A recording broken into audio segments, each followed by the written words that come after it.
옛날에는 은행에서만 송금을 했습니다. 하지만 요즘은 가게에서 물건을 사거나 음식을 먹은 후 스마트폰에 깔린 앱을 통해서 송금을 하는 모습이 많아지고 있습니다. 그러다 보니 송금할 때 실수를 하기도 합니다. 예를 들어 3만 원을 보내야 되는데 공을 하나 더 쳐서 30만 원을 보낼 수 있다는 것입니다. 제일 많이 하는 실수 중에 팔자와 영자를 헷갈려서 보낸다라고 합니다.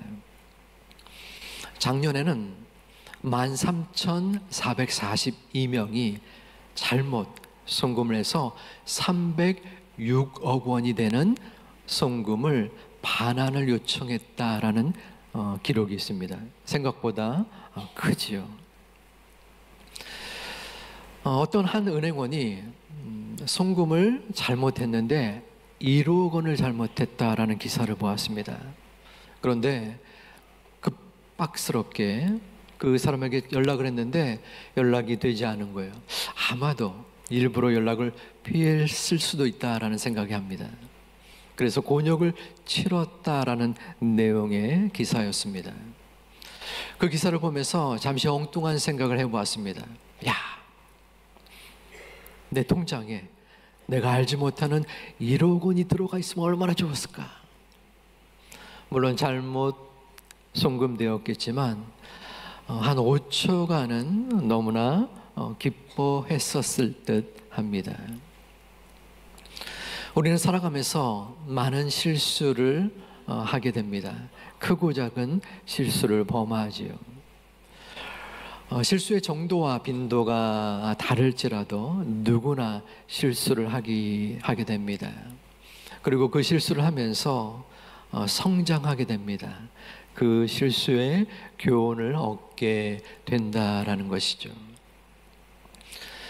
우리의 사람은 그러할진데 하나님은 어떠할까요? 하나님은 실수를 하실까요? 물론 하나님은 완전하고 전능한 분이시기에 실수가 없으신 분입니다. 우리는 하나님의 주권을 믿습니다. 하지만 어떨 때에는 내가 감당하기 힘든 어려운 일에 처했을 때 살아계신 하나님, 그리고 실수가 없으신 하나님을 믿는 믿음에서 멀어지는 것을 경험하게 됩니다.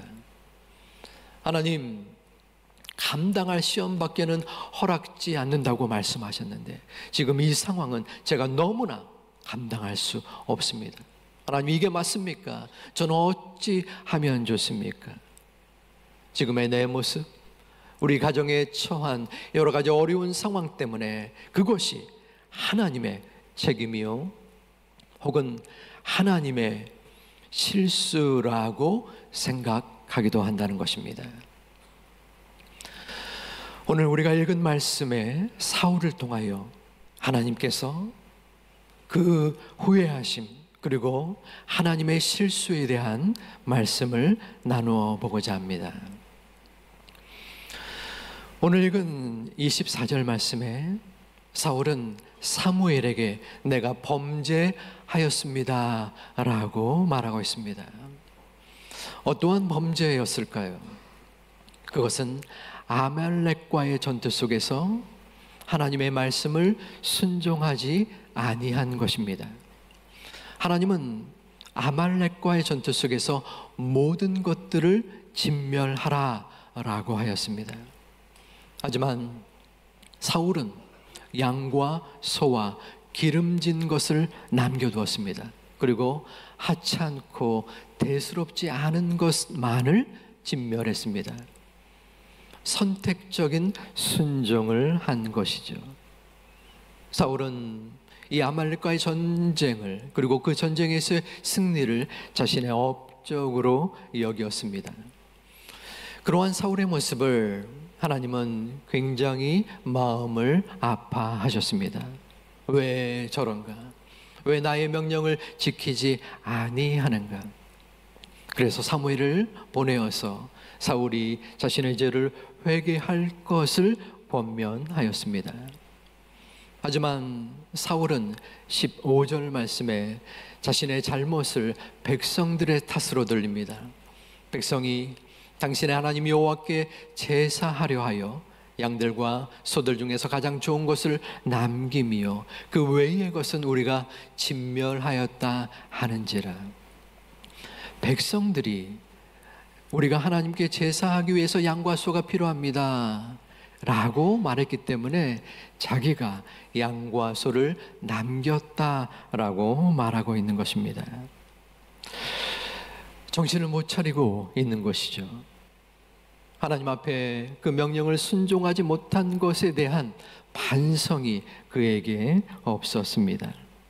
사무엘은 17절에서 또한 하나님 앞에 그 마음을 사울에게 전합니다.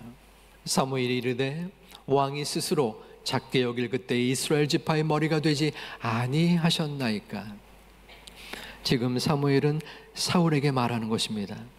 지난날 사울 당신이여 그토록 겸손하지 않았습니까?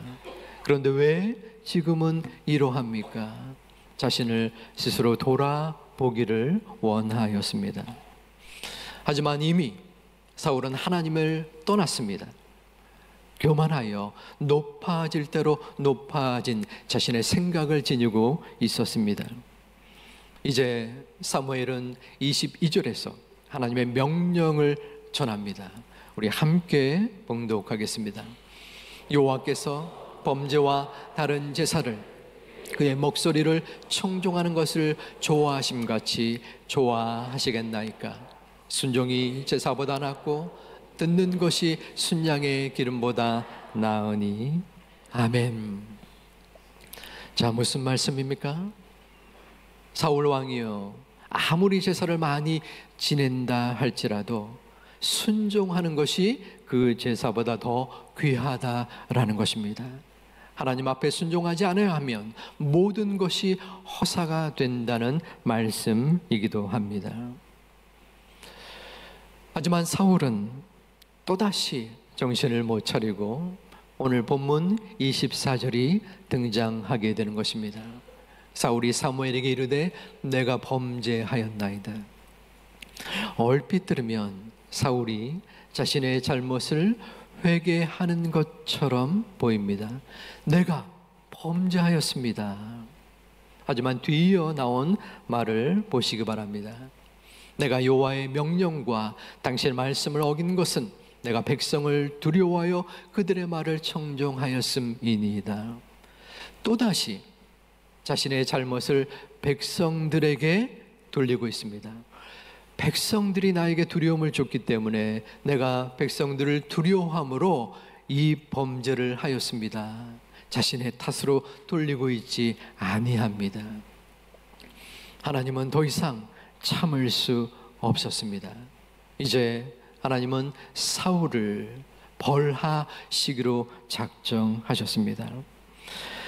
하지만 사울은 30절 말씀에 자신의 의를 드러내기를 원합니다.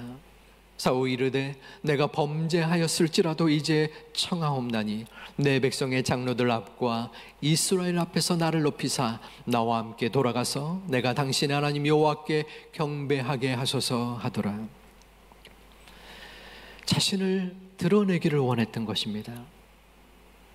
장로들 앞과 이스라엘 앞에서 나를 높이기를 청하고 있는 것입니다. 하나님의 마음속에 얼마나 괘씸하겠습니까?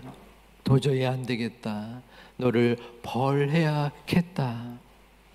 그리고 35절에 말씀하기를 사무엘이 죽는 날까지 사울을 다시 가서 보지 아니하였으니 이는 그가 사울을 위하여 슬퍼함이었고 여호와께서는 사울을 이스라엘 왕으로 삼으신 것을 후회하셨더라.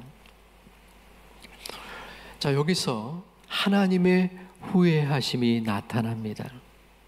하나님께서 이스라엘 왕으로 사울을 세우신 것을 정녕 후회하신 것입니까?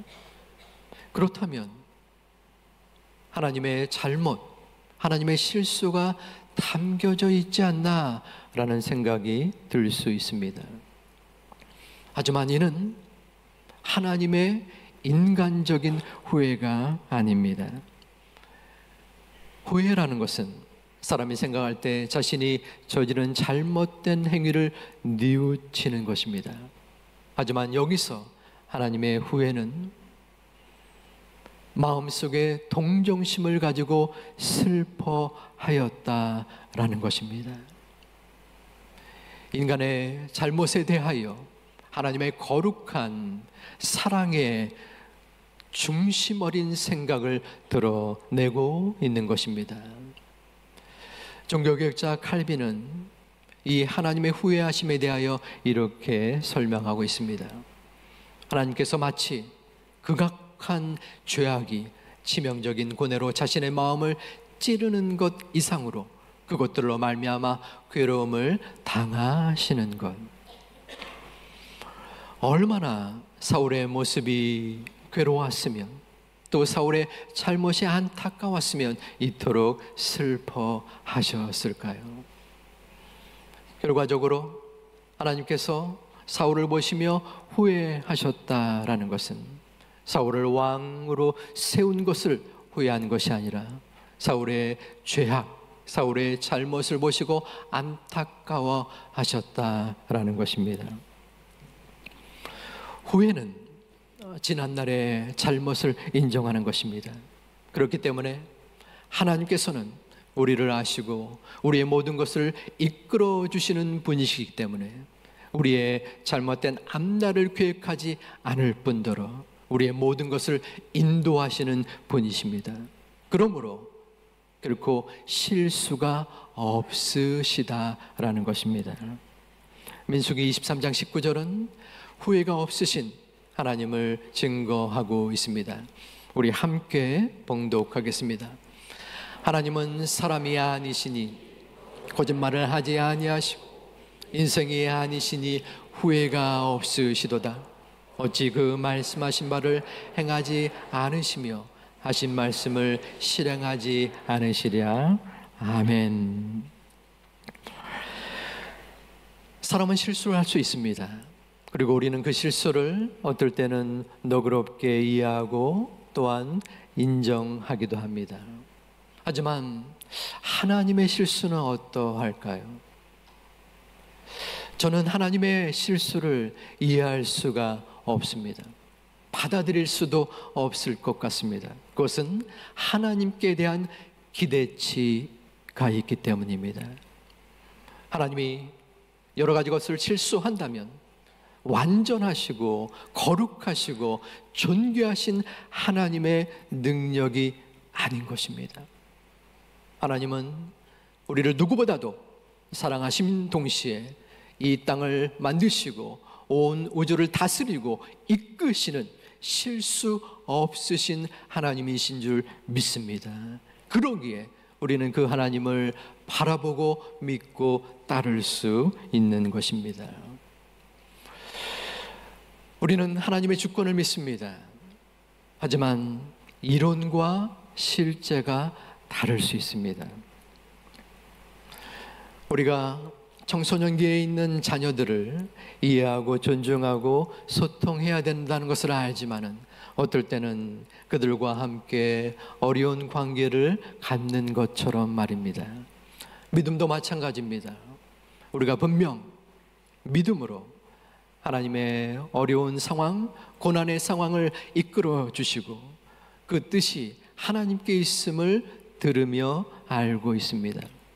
하지만 어떨 때는 우리가 감당할 수 없는 어려움에 처했을 때에 과연 내가 하나님의 뜻을 따라가고 있는가? 하나님은 나를 사랑하시고 인도하시는가? 하는 의구심을 가질 때가 있다라는 것입니다. 어느 한 성도님이 아이를 가지고 임신 중에 있었습니다. 그런데 20주가 될 때에 아이의 심장에 이상이 있다는 것을 발견하게 되었습니다. 얼마나 그 마음속에 간절하고 처절하게 그 아이의 안정과 또한 산모의 건강을 위하여 기도했겠습니까? 다행히도 정한 기간이 되어서 아이가 태어났고 아이가 출생하자마자 심장에 수술을 했습니다. 수술도 큰 어려움 없이 진행이 되어서 회복하게 되었습니다. 하지만 2달이 지난 후 그만 의사의 부주의로 아이가 생명을 잃게 되었습니다. 두 부부는 하나님은 실수가 없으시다라는 믿음을 가지고 극한 슬픔 속에서라도 장례를 치렀습니다. 소망을 가졌습니다. 하지만 그 얼마의 시간이 지난 후 그녀의 마음속에 공허감이 찾아왔습니다. 이게 무엇인가? 왜 내 아이가 죽었어야 되는가? 왜 하나님은 그 죽음을 허락하셨는가? 누구 때문인가? 의사의 부주의 때문인가? 하나님이 실수한 것은 아닌가? 기도도 할 수 없었고 말씀을 받아들일 수도 없었습니다. 그 모든 것이 헛되고 아무런 의미가 없게 느껴졌습니다. 하지만 하나님은 그 성도님을 그냥 내버려 두지 않았습니다. 몇 달이 지난 후 운전 중에 갑작스럽게 하나님의 사랑이 다가왔습니다. 튕겨져 나갔던, 하나님과 멀리 떨어져 나갔었던 말씀이 그의 심중에 박혔습니다. 하나님은 실수가 없으시다. 자신의 아이를 만드신 하나님, 그 아이를 잠시 동안 우리에게 보내주신 하나님, 그리고 다시 데려가신 하나님, 그 어떠한 과정도 실수가 없었음을 마음속에 믿고, 또한 아이를 향한 그 모든 여정 속에서도 하나님의 목적이 있었음을 믿음으로 바라볼 수 있게 되었습니다. 하나님은 결코 실수하지 않으시다. 이 말씀은 저의 삶을 지탱해온 말씀이기도 합니다. 도저히 이해가 안 되고 어떻게 할 줄 모르는 삶의 폭풍우 속에서 이 말씀은 저의 방향키가 되었었습니다. 제 생각에 너무나 일찍 돌아가신 어머님을 바라볼 때에 하나님께 야속한 마음을 표현했던 그 순간에도 다시 목양의 자리로 부르셨을 때 그 부르심을 의심하는 순간에도 저는 이 말씀을 붙잡았습니다. 부족하지만 목회를 하고 있는 지금 이 순간에도 이 말씀을 붙잡고 있습니다. 사랑하는 제2가족 여러분, 여러분의 삶 가운데에 지금 고난과 역경의 길을 걸어가고 계시는 분이 있으십니까? 하나님은 실수가 없으시다라는 이 말씀이 여러분의 삶의 소중한 버팀목이 되어지기를 주님의 이름으로 축원드립니다. 오랜 동안의 고난과 절망 속에서도 지금 내가 겪고 있는 이 고난이 하나님의 계획과 뜻 가운데 있다는 것을 깨닫는 사람은, 믿는 사람은 다시 한번 회복될 수 있습니다. 도저히 극복될 수 없을 것 같은 문제가 나를 에워싸고 꼼짝달싹할 수 없는 상황 속에서라도 우리가 결코 잊지 말아야 하는 말씀이 있는데, 그것은 하나님은 실수가 없으시다라는 것입니다. 우리는 우리의 삶을 계획할 때 그 계획이 빗나갈 수 있습니다.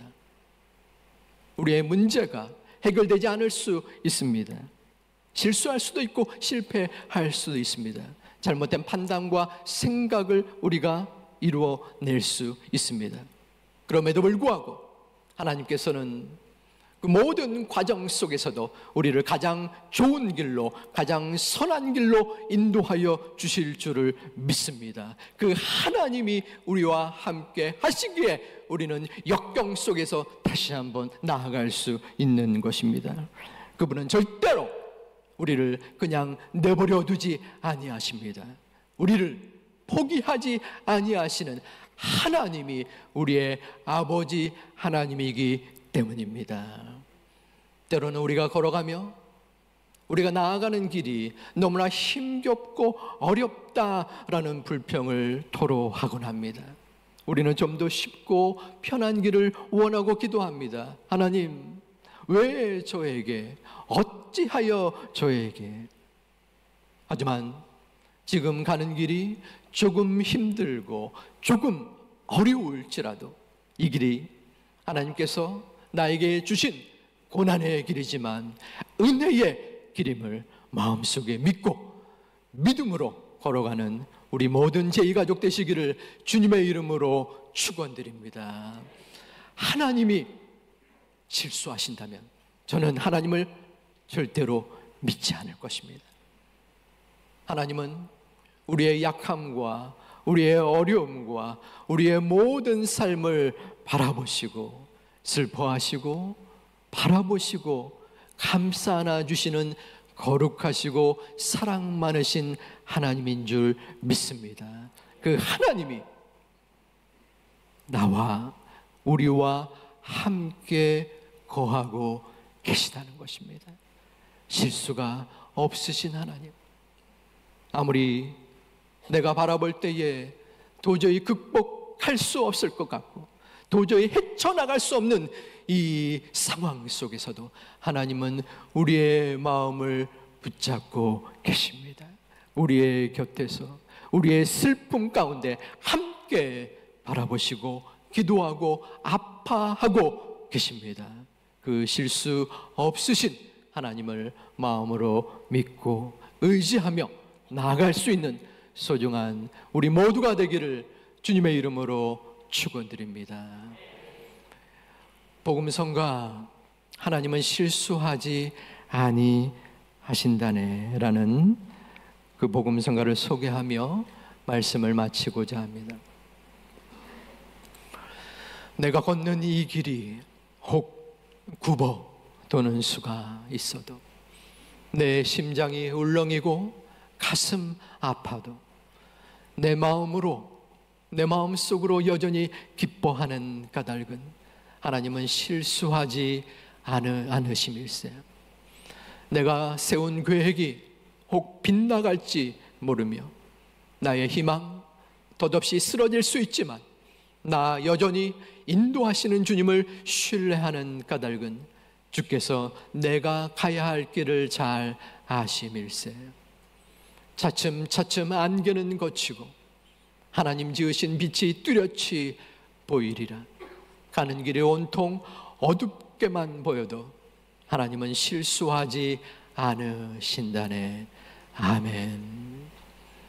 말씀을 기억하며 이 찬양의 가사를 생각하며 내가 비록 가는 길이 험하고 내가 나아가는 이 길에 막막하고 깜깜한 어두움이 가득할지라도 결코 실수하지 아니하시는 하나님을 마음속에 품고 한 걸음 한 걸음 나아가다가 주님이 주시는 위로와 평강과 감사와 소망을 거둘 수 있는 우리 모두가 되시기를 주님의 이름으로 축원드립니다.